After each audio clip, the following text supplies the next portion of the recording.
Hello, everyone. This is Andrew Hunt on behalf of the Bovine, Zoetis, and Holstein USA. I will be the moderator today for today's session on making genetic progress with low heritability traits.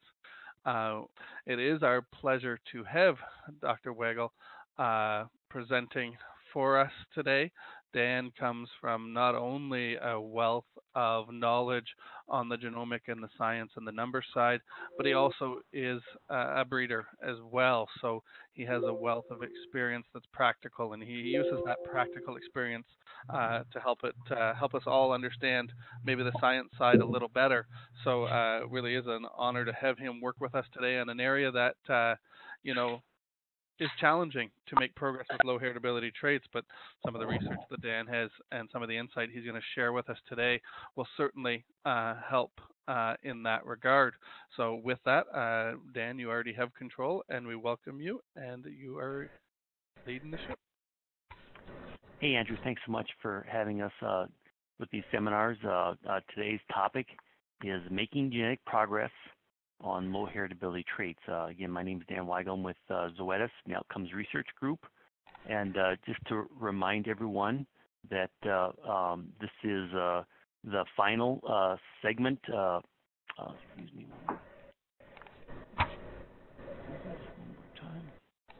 This is the final installment of our series here.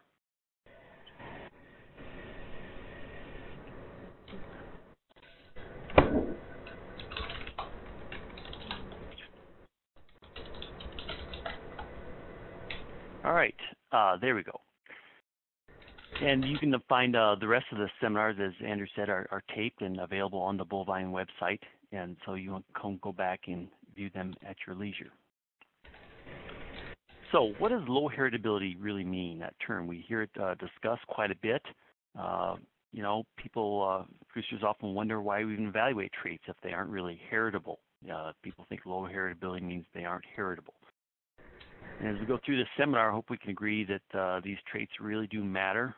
We can really see that the GPTAs we get on these traits translate into real differences in herds. And we've got plenty of examples where that works. And but we do see that some herds see better results than others. So what does low heritability mean?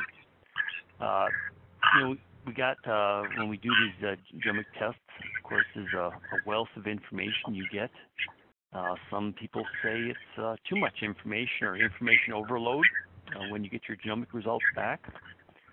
And a lot of people are pretty tempted to look at maybe just the production traits. For example, their higher heritability. They might focus in on some traits that just a few of the traits. So just to give an example here, here are the estimated heritabilities from the U.S. Holstein Association for the current type traits. And, right at the top left there, you can see we've got two traits, stature being the most heritable at 0.42, and rear legs rear view being the least heritable at 0.11. So, stature is almost 4 times more heritable. Does that mean we should forget about trying to improve rear legs rear view?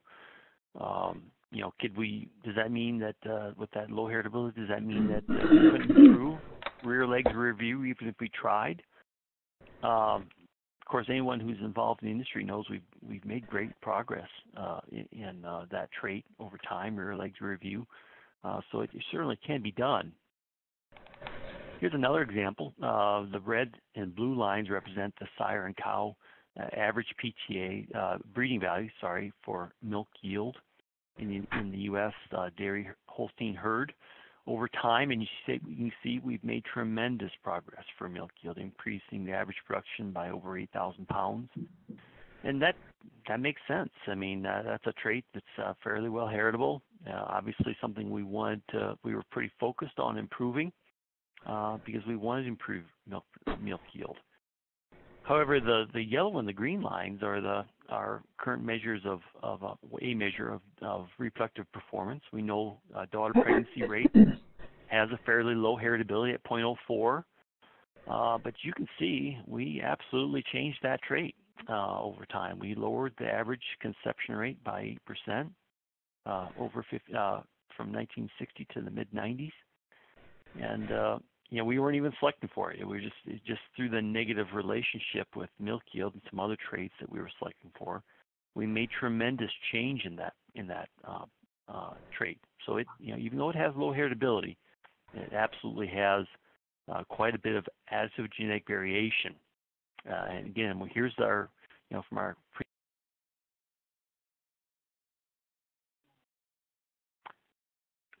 two concepts from CLARIFIDE. We look at the heritability for a trait, and it's really a herd parameter. We look at this equation here. We see sigma squared A in the numerator. That's the additive genetic variation. That's fixed. That Mendelian sampling keeps causing that variation to be maintained in the population. And then you can see the rest of the term, the denominator, is additive genetic variation plus other traits.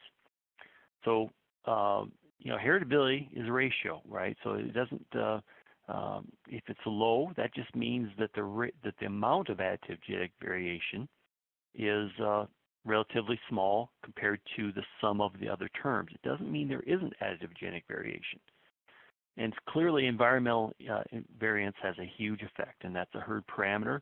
And we can imagine, if we think about foot angle for a second, it's pretty easy to imagine a herd that trims feet often, has good flooring, uses foot baths, and has really good nutrition program will likely have cows that, if they're genetically should have good foot angle, they will look pretty good.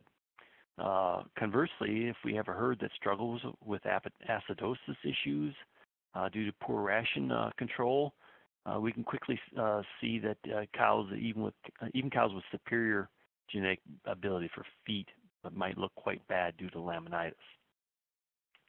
So environment wins, but here's the estimated heritabilities for the different traits that are currently in net merit and TPI for Holsteins. And so we can see the range of traits that obviously the health and repro traits tend to be among the lowest heritability traits. This here I've added the additive genetic standard deviation. Again, we think back to our formula for heritability. That was additive genetic variation. So this standard deviation is a square root of that. And so that is given for each of the traits. So for protein pounds, the additive genetic standard deviation is 18 pounds. And for productive life, it's 2.4 months, for example. So what does that have to do with anything? So, well, this is the famous bell-shaped curve of statistics. If we go in and test a decent number of heifer calves at someone's place, they will undoubtedly spread out into this distribution. It really doesn't matter how good or bad the overall genetics of the herd are. Mendelian sampling will work to give you close to the same distribution, same differences in range, no matter what herd we're in. It's just a matter of where that average is. And the average here is represented by the Greek symbol mu. And some say the average is where the best of the worst meet the worst of the best. Regardless, the standard deviation of the trait will tell us how much spread the group will have. So remember our 18 pounds of protein. If we move plus or minus 1 standard deviation from the mean, we'll go up 18 pounds, or the heifers that are 1 standard deviation below will be minus 18 pounds. We really understand the properties of this curve pretty well, and you can see I've got 34.1% on either side of that mean. So 68% of the heifers, when we test them, will be within 1 plus or minus 1 standard deviation of the mean. If we go out 2 standard deviations, that will give us 95% of the animals. And you can see that these are the ones that are more than 2 standard deviations from the mean. Those are the ones we call our outliers. So it's only 5% of our heifers are outside of 2 standard deviations. So the second key concept for this we got to remember is that PTAs that we get back are predicted transmitting abilities. And predicted transmitting ability is equal to half the breeding value. And so, for example, if we say we have a heifer that has a milk GPTA of 500 pounds, since she contributes half the genetic material to her offspring, she would contribute 500 pounds. but the best predictor of her own future productive ability is 1,000 pounds, or double her PTA value. So that's so when we look at, say, for example, if we were to look at these traits and say we were going to look at the differences between heifers or cows that are one standard deviation above the mean compared to those that are one standard deviation below the mean. So roughly we're looking at cows in the 15th percentile compared to cows in the 85th percentile. You know, there'd be 2 standard deviations between them. For protein pounds, that means 18 times 2 are 36 pounds difference in the PTAs between the cows. Now, if we're going to look at the actual performance again, then we got to double that 36 pounds. So then we get to 72 pounds difference between our 15th percentile cows and our 85th percentile cows. So 72 pounds, if we've got a 700-pound herd average for protein, that's close to 10% of the herd average difference between those heifers. If we looked at some of the other traits, we'll see that percent actually is quite a bit more. So look at productive life. Our average cow lasts 2.5 lactations. So we're at 9.6 months in milk here, which is almost a full lactation. So that really gets to be on a percentage basis almost more than the protein pounds. Likewise, we look at daughter pregnancy rate. If our average preg rate is 25%, those heifers one standard deviation below the mean would be at 20% preg rate, and those heifers one standard deviation above would be at 30% preg rate. So that's quite a huge difference. Again, this is the economic values throughout the AIPL and uses for net merit dollars for each of the traits. And so I've taken the 72 pounds times the value that they assign to that trait, and you can see the total value of those, the difference between the 15th and 85th percentiles is $298. And if you sum up the fat and protein, which is the production pork contribution to net merit, and then all of the other traits, you can see that production is really about half of the total value of the index. So clearly our low heritability traits are have quite a bit of economic value, and the standard deviation that the variation that they possess contributes half the value of the index. So how does this translate into real herd differences? Again, this is the lowest heritability trait we have, heifer conception rate at 0.01. This is a chart of heifers from a single farm. We took those heifers, we tested them, and then we divide them up into 5 groups based on their initial GPTA for heifer conception rate. So there's about 40 heifers per bar here for a total of 200 heifers. As you can see, the top group averages 2.1 for their average GPTA, the red line, for heifer conception rate, and the bottom 20%, they average minus 1.6. So if we look at the difference between those two groups, it should be a 2.1 minus negative 1.6, or 3.7% conception times 2. You should only see 7.4% differences in the conception rate between those two groups of heifers. As you can see here in this herd, the actual differences are closer to 25%. So, in other words, heifer conception rate in this herd has a much higher heritability than in the general population. So again, that comes back to that same concept. Heritability is a herd parameter. Here's the Holstein breed average for percent stillbirth based on birth year of the heifer.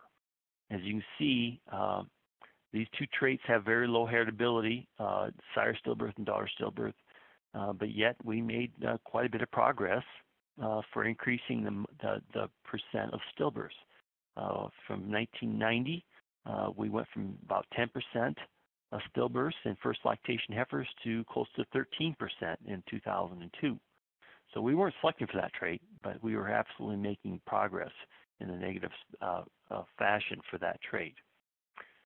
And I think maybe some of you may have seen this. This is 4,110 heifers. And what we did is we divided them up into two groups based on their original GPTA for daughter stillbirth. For example, the bar there at 8, which is shows all the heifers that came back with their initial GPTA between 8.0 and 8.9 for daughter stillbirth rating. We had 769 of those heifers, and 85 of them, in fact, had a dead calf, first calving, for 11% stillbirth rate.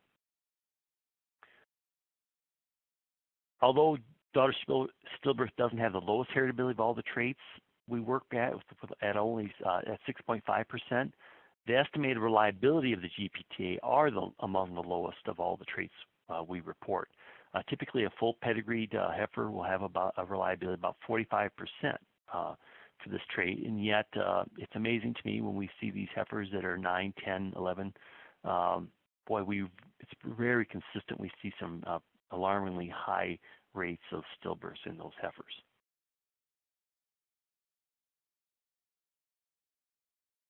As you know, here's a daughter pregnancy rate again. I think I mentioned this trait only has a heritability of about 0.04. In fact, when DPR first came out, I have to admit I didn't pay much attention to it. My thought was that we already had predictions for productive life, which was more heritable at 0.09. And my thinking was that having a cow stay in the herd was a lot more important than DPR. My thought was that semen really wasn't that expensive. We can afford to breed these cows. It's not a big deal. Here's data from a herd that is doing a really good job with their timed AI program. 2/3 of the cows are getting inseminated within each 21-day period. Again, that's for both the heifers that are above 0 for their genomic GPTA for daughter pregnancy rate, and for those heifers that are above 0 for their GPTA for daughter pregnancy rate. But when we look at the differences in conception risk and pregnancy rate in those heifers, we can see huge difference. And it's clear that I was wrong when I looked at that trait. That trait, daughter pregnancy rate, is really pretty doggone important. And we got lots and lots of examples of how well this trait works, and it's amazing how well it works in well-managed herds. We can show the differences in performance, and as we look at the literature and the estimates of what that's worth, getting cows pregnant is still one of the main reasons cows leave the herd. We know that trait is way more it includes way more value than just semen costs. So clearly a trait that's very important and has a big impact. Again, for any of you who are familiar with the Enlight program, this is a plot of my heifers over time. Again, my heifers are in the blue line, and you can see that I didn't think DPR was very important when it first came out in the end of 2002, and it appears that I wasn't alone in that regard. As you look at the blue line, the black line, that's the breed average, and we kind of didn't do much from the years 2005 to 2009. And once genomics came along in 2009, it's clear that we've made much, much better progress. And for myself, it's clearly evident that once I changed my selection goals and net merit and TPI, I both put more emphasis on that DPR trait, and I'm clearly making progress for that trait now. Again, I really like cows that stay around and pay the bills. This chart shows the outcome from testing 240 heifers that were about 70 days in milk in first lactation in a fairly large herd. As you can see, we divide these heifers into 5 groups based on productive life GPTA. The bottom 20% of the heifers, if we look at the percent alive L2, that's the percent of those heifers that could make it to 90 days in milk of second lactation. So only half of those heifers can make it to that point. On the other hand, we look at the top 20%. Those 80% of those heifers, over 80% of those heifers made it to 90 days in second lactation. And as we progressed over time, we get out to L4, we can see we've only got about 10% of those heifers left, and we still got 50%, almost 50% of the best 20%. So clearly this is a trait that really does predict how well cows last in the herd. It's pretty amazing. The other thing that we're seeing with that trait, it shouldn't be a surprise to anybody. This is a graph that I've been running for quite a few herds lately, and we've been seeing pretty consistent results. And here, this particular graph has 555 heifers, and I divided them into 5 groups based on their GPTA for productive life. Again, that's the red line. You can see that the top PL productive life group on the left-hand side, they're averaging close to 6 for productive life, whereas even the bottom heifers are, they're right at breed average. There's about 0 on the far right. What we did then is queried the herd management software to see how many heifers in each of the groups had at least one event during their first lactation. The events we looked at were lameness, mastitis, metritis, ketosis, retained placenta, and as an investor in dairy cattle, my favorite, sold and died. And you can see in today's world, dairy producers just don't have the time or patience to put up with heifers that give them problems. So is it a surprise to anyone that cows that are predicted to stay in the herd longer have less problems? You can see that the top productive life cows, only 68% of them had an issue, whereas close to 91% of the bottom productive life heifers had at least one issue. So this is something that I've been looking at quite a bit. We value productive life as simply a depreciation cost, something, how long does that cow stay in the herd versus this one? But clearly we're also picking up some health events, and that has some value to it. So our summary today, low heritability traits really matter. I don't think there's any argument. These traits have economic value. It's not an accident. They end up in most all the selection indexes that the breeds or USDA in the U.S. Calculate. And it's absolutely true we're making progress because there is genetic variation in the herd for these traits. Genomic testing significantly raises the reliability for these traits and allows for us to make much better selection decisions for both males and females. Again, the bottom line is, genetics is great. It's something that lasts and we can build upon year after year and make steady progress. But environment is still very, very key. But the good news is the better herd management is controlled, the more genetic differences can be expressed. Again, this was the final seminar in this series. They're all out there in the bovine. If you have, feel free to go back and view them. And it's been a real pleasure to bring you this information. Hopefully it was useful to you. With that, I'll take any questions. Okay. And we do have a couple. I will start them just now. The first one comes in, does a greater range mean that there's a greater opportunity for improvement? So you put up the one slide, I think, about how much, not just deviation, but range there was in certain traits. And I think, if I recall correctly, productive life had a very high range, whereas I think some traits like heifer conception rate and some of the other ones had a much lower one. Does that lead to a greater chance for improvement or not?